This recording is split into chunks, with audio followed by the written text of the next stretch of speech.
This is Corey from ClassroomTechMadeSimple.com, and I'm going to share with you how to do an advanced search from Google. So if you're in a similar situation like I am, you probably ask your students to do a little research, and you may ask them to go to Google. Now, I'm using an iPad, and I'm going to show you how to access the advanced search.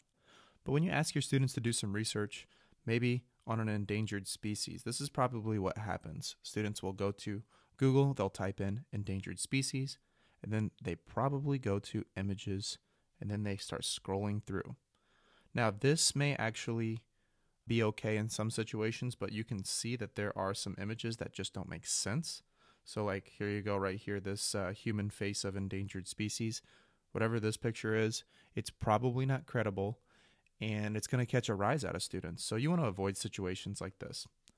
I'm going to go ahead and show you how to access the advanced search. So if you just go to Google and scroll down to the bottom, click on Settings, Advanced Search, and then you automatically are in the advanced search of Google. Now you can find pages with all these words, this exact word or phrase, any of these words, numbers, all this stuff. And then if you scroll down, you can narrow your search results by language, region, the last time it was updated, or specific site or domain. I like the terms appearing, whether it is in the title, the text, the URL, or links. And then any file format, if you want to find a PDF, a Microsoft Word, or PowerPoint, anything like that. And then most importantly, the usage rights. Anytime that we start to assign students with assignments that they need to use pictures, they're probably not getting these pictures the right way. Now, you want to make sure that students are going to be clicking on the free to use or share usage rights, any of the ones below, but that one's going to be your best for educational purposes. And that's something that we need to start teaching our students. I challenge you as we continue through this process that you are going to challenge your own students and your own teaching to start using better research techniques through Google.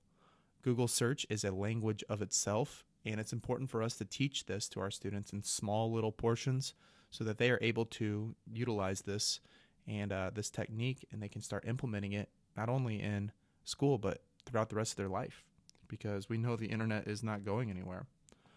All right, so this is Corey Knight from Classroom Tech Made Simple. If you have any questions, feel free to contact me at Corey@ClassroomTechMadeSimple.com, or you can just head on over to my website and check out what I do over there.